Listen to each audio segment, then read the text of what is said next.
Hello, everyone, and thank you for joining us for this webinar. My name is Brian Bates with Bates Security. My goal is to inform and interact within a 30-minute window of time or less, which hopefully includes a Q&A session. Please be sure to mute your phones, and we will have the computers muted on our end so that we can proceed without interruption. I do apologize in advance for doing all of the talking, but in a webinar of this size, I think we need to do that in order to keep us on track and honor everyone's time. I have several team members on the call today to support us, so if you have a question, please simply create a chat to myself or the entire group, and we will get to it just as soon as possible. If we run out of time and cannot get to it, we will get an answer out to everyone as soon as we can after the meeting. If we are interrupted and cannot continue due to an unforeseen technical issue, we will not be in bad company. Things happen on these webinars, and please know that we will switch to email communication to let you know whether or not we can continue and what steps to take to get reconnected. If we do have a prolonged interruption, we will make other arrangements and contact you within a few hours. With that said, as businesses begin the re-entry into a new normal stemming from the COVID-19 pandemic, we continue to provide solutions to help ensure the safety, security, and wellness of our clients. Today, we're talking about temperature detection, which may be useful for your team. We are also actively working to address many other areas of client concerns like people counting to manage occupancy loads, environmental controls, and access control integration with contactless entry, and more things mentioned by the CDC and their guidance for the reentry into the new normal. We've had a lot of clients contact us that are asking about this technology. This technology is not new, but it is new to many of us. We have talked to many people, and almost nobody has the exact same need and are in various stages of deploying some type of solution to deal with the pre-screening recommendations that we're seeing coming from the CDC and their guidance. My hope is today that we give you at least one good idea or resource for addressing the concerns that all of us have that are in business and thinking about reentry. Please just email us, and we'll provide whatever we can that may help you with your decisions and ongoing plans. And as you can see on this screen, there are some good reads from reliable sources about this solution. As we go through the next few screens, we want to be sure that we take the time to be clear on what this product is and what it can do for us. This is an emerging technology in our area, and we are working closely with trusted vendors, fellow dealers across the country, and we're even reaching out and sharing best practices with competitors to make sure that we're delivering a quality solution. Working from CDC guidance on any thermographic solution is important, and we do need to keep certain things in mind. Thermal temperature monitoring solutions are not FDA cleared or approved. The solution should not be solely or primarily used to diagnose or exclude a diagnosis of COVID-19 or any other disease. Elevated body temperature should be confirmed with secondary evaluation methods. Users, through their experience with the solution in the particular environment of use, should determine the significance of any fever or elevated temperature based on the skin telethermographic temperature measurement. Visible thermal patterns are only intended for locating the points from which to extract the thermal measurement. In this slide, we generally start our conversations with clients reviewing the items that you see listed here. We do not have time to go in depth on these items with you today, but I am going to hit on a lot of the key points. And please know that if we've learned anything in a relatively short period of time with these solutions, is that we really need to have an individual conversation, virtual of course, with our clients to help them determine what is the best solution. We are doing many virtual meetings today to this end. Human body temperature has a normal constant range from 97 degrees Fahrenheit to 99 degrees Fahrenheit, and body temperatures can reflect the current health of the human body, and a temperature greater than this range is generally considered a fever. We know that one of the key symptoms of the virus is a high fever, so thermal imaging is quickly gaining attention for its ability to monitor human temperature from a distance. Our new thermal solution is well suited for areas where temperature measurement is important. Thermal image cameras mounted on a tripod or other appropriate mount is an efficient way to monitor temperature within large groups of people because it can be done at a distance, contact-free, and it has a fast detection speed. This saves manpower and material resources and allows for a seamless flow of people passing through. In the image on the top, you actually see a black body device located right to the top left of the person on the left, and that actually allows for a 0.54 degree, plus or minus, I should say, movement. In the screen, you can also see that we have the ability with this tech to screen many people at once and even ignore non-face items like you can see here, where the software is excluding the read from a hot cup of coffee. This obviously speeds up our ability to process and get us away from having to have someone manning a handheld device. I did want to mention that there are many things that need to be done to set cameras up for success, and we will cover those more when we understand your unique application. But just a few things to consider is that we definitely want to install a camera in a windless indoor environment with stable ambient temperature. This can be accomplished on the exterior of a building if we have the right kind of tent and the right kind of entry and exit set up. Accurate measurements need to be made after about 30 minutes of the system being turned on, so you do want to consider that. As I understand, a lot of folks in manufacturing are starting very early in the morning, and they have to account for that. We definitely, thanks to CDC guidance, want to be thinking about our secondary temperature screening using some type of device that would be an approved device for that purpose. Obviously, you definitely want to have the correct field of view and be thinking about how we're going to bring people into the facility. And a lot of folks are actually taping lines to help establish the right areas for folks to enter, the proper distancing as they walk through the line. With that in mind, this is a typical system design. This is a design with a screening agent present that you can see here with our little person, and we're going to ask people to walk through a predefined entry point as indicated, and you can see an actual screen capture down and to the right of what the camera is doing on the software to help you manage this process. Please also note that you'll see in an upcoming slide that you have a live view, which can be used for reference against the thermal image to help you identify someone. Also note that we have a little person here indicating a remote screening position, which could be an actual application depending on what you're trying to accomplish. We also indicate here a isolation area, which a lot of folks are setting up so that if you do have an initial high temperature on a person, you can have them go and sit and rest and maybe have a water, and then when they're ready, come back through to see if we need to do a secondary screening, just one potential best practice that we've been seeing out there. I also want to mention here that you'll note the black body depicted here in the field of view that can help the camera give you a much more accurate reading. Again, the black body, can't be mentioned enough, is strongly recommended in CDC guidance. And you see its appearance here on screen in the thermal image to make that image capture much more accurate.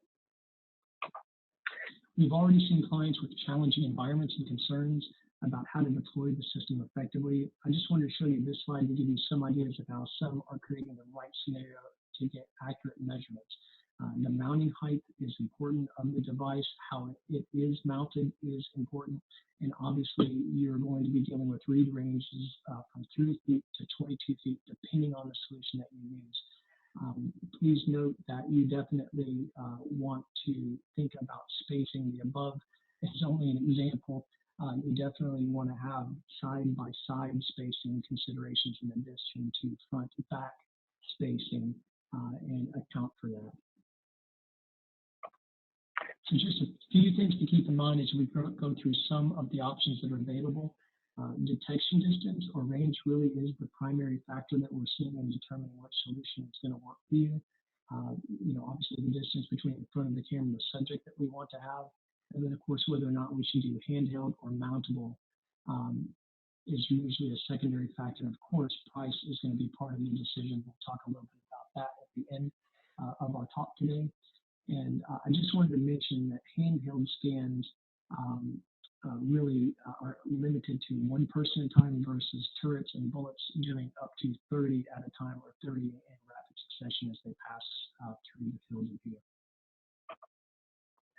So these are examples of a couple different manufacturer solutions that we're working with and form factors. And it really is interesting. And when we got into this, we realized quickly that almost nobody's solution is the same, even if it appears to be the same at first. The employee count's different, the number of entrances are different, their intent at the HR and safety director levels are all different. So we realized quickly that we needed as many as 3 or even 4 different trusted partners. So there's been a lot of work that we've done to go through that process, and we hope that all of our clients benefit from the work we've done so far and will continue to do. So a note about handheld or short-range devices.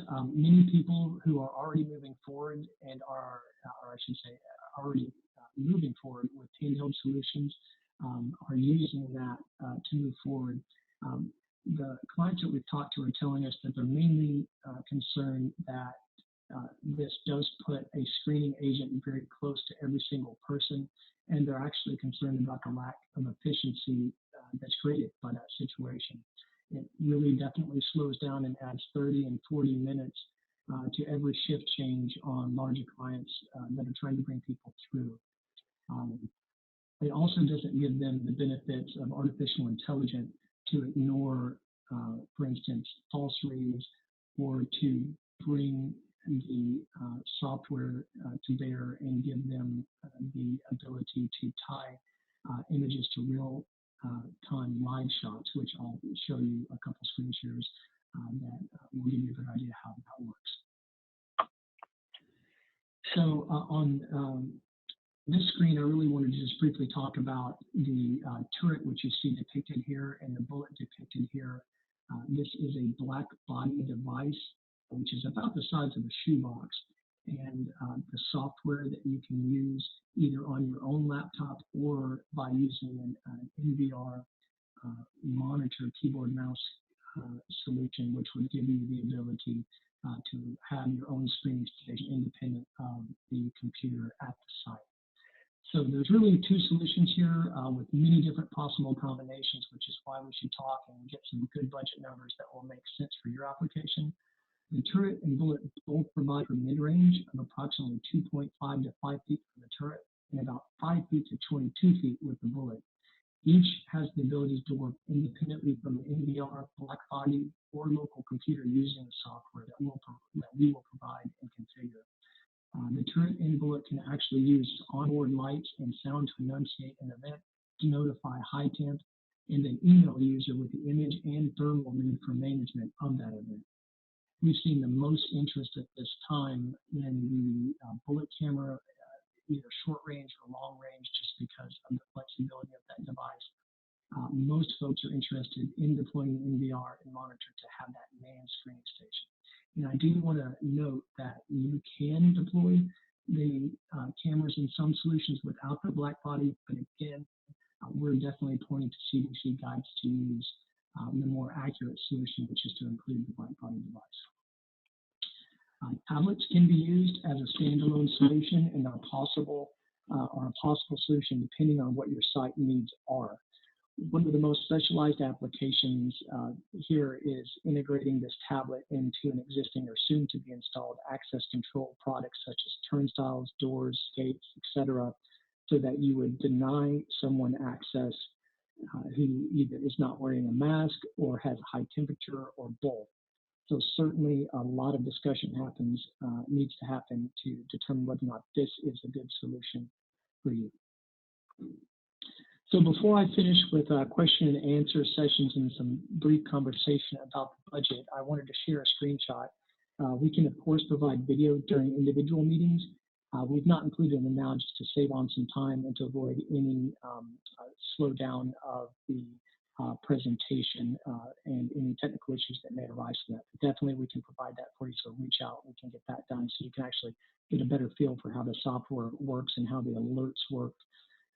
This is a shot of software used by a screening agent. The camera, please note, is going to give you both a live view that you see on your left and a thermal that you'll see on your right to see and detect and determine anybody with a positive or a high temp event. Note the black body again in the shot, and you can see it in the live view. That is definitely creating a higher accuracy for you. Each camera can operate without the NVR and record data on an onboard SD card. However, we are definitely recommending the NVR because it's going to give you longer term storage and would keep you from having to have a computer to do a screening station. Note that an email can be sent out, and that will allow you to have a pop-up image with the event showing you the person in the thermal and live view, so that if you do know your team, you would be able to go to that person and deal with that. And we have our choice here.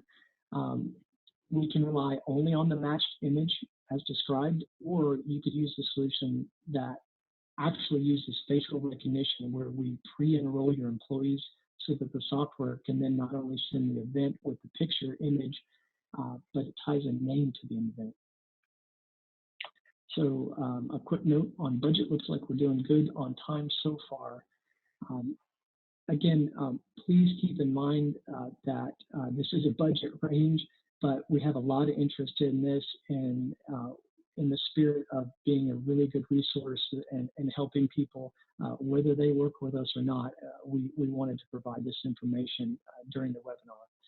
So if you take the below image that we kind of showed as a typical application, that installation investment is going to be somewhere between 12 and 13,000. At least that's what we've seen so far. If you add the black body, again, strongly recommended. It's about a $5,000 device. And as shown with an NVR-based screening station and facial recognition, your range goes from about 21,000 to about 28,000. Again, depending on your actual integration. I should mention that 21 to 28 does include the black body. So if you kind of think about the pieces and parts here, approximately $7,200 for a mid-range turret or bullet is probably a good MSRP, if you will, for that device. It's about $10,000 for a long-range bullet camera to give you that 22-foot range, and it's about $5,000 for the black body device. You should think about anywhere from $700 to $1,400 for the NVR. And then if you are moving forward with a tablet solution, again, that's a special application. Definitely want to talk to you more before we jump into that and make sure that's a good solution for you. We're doing a lot of research currently on that for a client.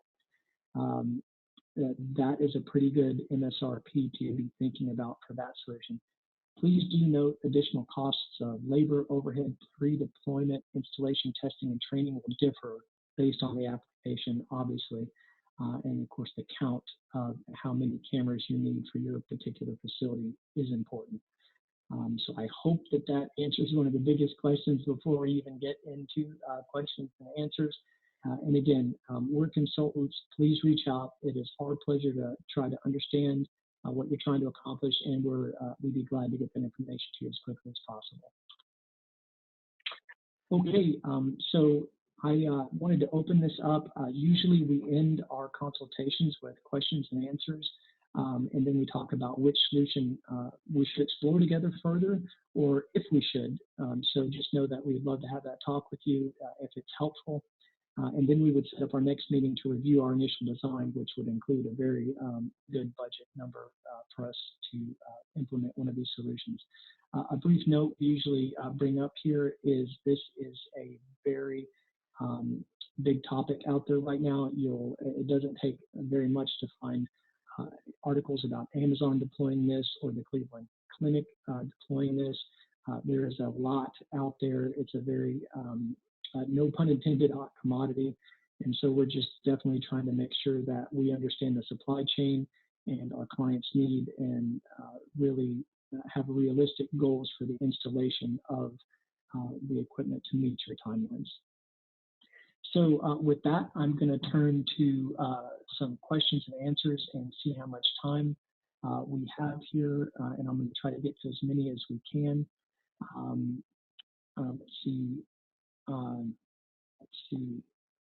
So why the products why did you choose the products that you're discussing today? For us, it's a great question. So for us, we have been doing actually thermal imaging for quite some time to detect folks that are on the outside of our clients' businesses within protected perimeters, so we can determine, is this a dog, a cat, or a person, and then dispatch with a verified solution to drive a faster police response. So we have experience in this industry. What is new to us, and that we've been working very hard to train our folks on and get trained on, is using this as a pre-screen to help our clients with the requests that they are bringing to us to provide this type of solution. So naturally, the first thing that we did is we reached out to several different manufacturers that are providing this, and we quickly cut through a lot of folks that were non-responsive, unresponsive, that we didn't have strong relationships with, and we identified where we thought we could help the most. And at the end of the day, we chose about 3 different folks that are going to be available to help us with our questions, concerns, and give us guidance about what is going on in the industry, and that can actually get us the product in a timely fashion and support that product with solid support for our technicians, and get us really what's becoming very apparent quickly, good information and best practices to share with everybody that's involved. So I hope I answered that question. Okay. So another question that we got, I'm excited to say, it was a budget question. Hopefully we've answered that. And please keep in mind that's that's going to be different for everybody. But I do think if you took anything from the screen where we were talking about that, I do think that gives you some really good areas to start. So best practices. Do you have best practices for deployment? So the answer is absolutely. There are a lot of best practices. Again, I would just say that we could talk about how people are staggering their teams and planning for reentry, how they're thinking about shifts, how I have clients that are thinking about their vestibules in order to make them a better area for this. They're deploying barriers, installing film over the windows to make it a more accurate reading. There's all kinds of great best practices that we can share, and I'll be glad to do that based on your scenario. And certainly can't wait to talk to you about what you may want to talk to us about as your best practice. So let's see. So yes, what are the options for installing in terms of either an upfront cost or a leasing option? I'm kind of translating there. I think I understand the question. So yes, you can do installation, an upfront investment, or you could do a leasing scenario to conserve on capital expense. So we can certainly talk more about that depending on your question. Again, excuse me, I'm reading. So yes, so a good question is, what is the lead time if we wanted to move forward on this? So right now we're looking at about 7 to 10 days on product coming in. My vendors are telling me that they are seeing more and more backlogs, so this is a fluid situation. So if we were to have a talk tomorrow, I would give you an update as we're trying to get regular updates about product availability. And I do want to say that the number one item that is backlogged, because this isn't just an America solution, this is a global situation. So the black body device is under super high demand, and I'm to the point now where we're not sure when those are coming in. But we will obviously get updates based on the solution that you have. So lots of good questions here. I tell you what, and with the intent of finishing on time, I want to make sure that what we'll do is we'll take these questions that we have coming through in the chat, and we are going to organize, get those together, and respond to everyone that had those questions. And of course, if anyone has any questions whatsoever that come up after the fact, please use us as a resource. We don't have to provide a solution for you to be a resource, so please reach out. And I would like to end by saying thank you. Thank you to all of our current clients that we serve who are on the call. And please know that we are committed to being a part of the reentry and recovery to come. And thank you for everyone's time, and we look forward to talking to you in the near future.